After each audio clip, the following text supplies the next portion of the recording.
সম্প্রতি শহরে একের পর এক অগ্নিকাণ্ডের ঘটনা ঘটছে। বেশিরভাগ অগ্নিকাণ্ডের ঘটনাগুলি ঘটছে শহরের ঘিঞ্জি এলাকাগুলিতে। প্রশাসনের তরফে লাগাতার সতর্কতা জারি করার পরও বিশেষ কোনো লাভ হচ্ছে না। অগ্নিকাণ্ডের ঘটনা থেকে নিস্তার মিলছে না শহরবাসী। এর মাঝে এবার কিভাবে লাগাতার এই অগ্নিকাণ্ডের ঘটনাটি ঘটছে, কোথায় খামতি থাকছে সেই বিষয় নিয়েই বিস্তর আলোচনায় বসলেন রাজ্যের দমকল মন্ত্রী সুজিত বসু। এদিনের এই বৈঠকে একাধিক বিষয় আলোচনা করা হয়েছে।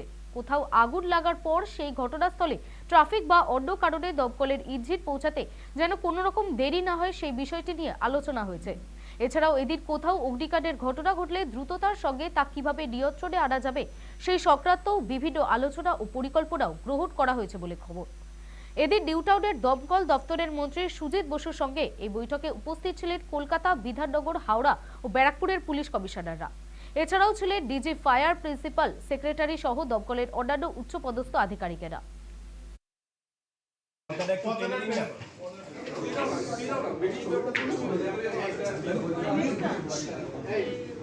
আমরা ঠিক করেছি মান্থলি ডিভিশনাল লেভেলে আমরা ডিসি থাকবেন, আমাদের যারা ডিওফোরা আছেন তারা মান্থলি মিটিং করবে এবং আমরা একটা হোয়াটসঅ্যাপ গ্রুপ তৈরি করব, আর একটা আমাদের এসওপি তৈরি করব এবং ম্যাপিং একটা করব।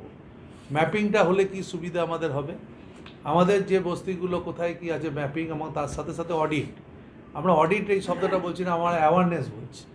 আমরা অ্যাওয়ারনেসের জন্য এবং তার পরবর্তী সময় ব্যবস্থা নেওয়ার জন্য আমরা বস্তিগুলো একটু সার্ভে আমাদের লোকেরা এবং পুলিশ মিলে করবে, যে কোথাও কিছু আগুন যদি এই ধরনের ঘটনা না ঘটে তার জন্য একটা অ্যাওয়ারনেসের জন্যে আমরা বিভিন্ন জায়গায় এইগুলোকে দেখতে যাব কিছুদিনের মধ্যে। সামনে গঙ্গাসাগর আছে, আমাদের একটা টিম, সবাই তো গঙ্গাসাগর যাবে না, কিন্তু কিছু টিম আমাদের খুব দ্রুততার সাথে আমরা 1 তারিখ থেকে সম্ভবত আমরা নামাবো এবং সেই নেবে, তারা দেখবে, তার সঙ্গে পুলিশও থাকবে। আর যেটা আমরা ওয়াটার সোর্সে করে পুলিশ ফায়ারের কোঅর্ডিনেশনের কথা বলেছি, এইগুলো আমরা করব। আমাদের কিছু স্কিমের মধ্যে কিছু শর্ট টার্ম আছে, কিছু লং টার্ম আছে। কিছু শর্ট টার্মে যেগুলো আছে সেগুলো ইমিডিয়েট যেগুলো করতে পারি সেগুলো করব, লং টার্মের জন্য আমরা ব্যবস্থা নেব। এই যে আপনারা অনেক সময় বলে গাড়িতে দেরিতে যাচ্ছে, গাড়িতে কিন্তু দেরিতে যায় না, আমাদের লোকেরা কিন্তু খবর পাওয়ার সাথে সাথেই কিন্তু চেষ্টা করে তারা পৌঁছাবার।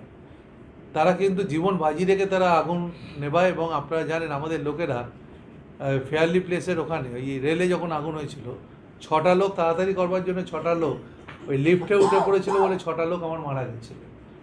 আমফানের সময় আপনারা জানেন ওই গাছ কাটতে গিয়ে ইলেকট্রিক শকে একটা ছেলে মারা গেছিলো বালিতে। তা আমাদের লোকেরা জীবন দিয়ে লড়ে।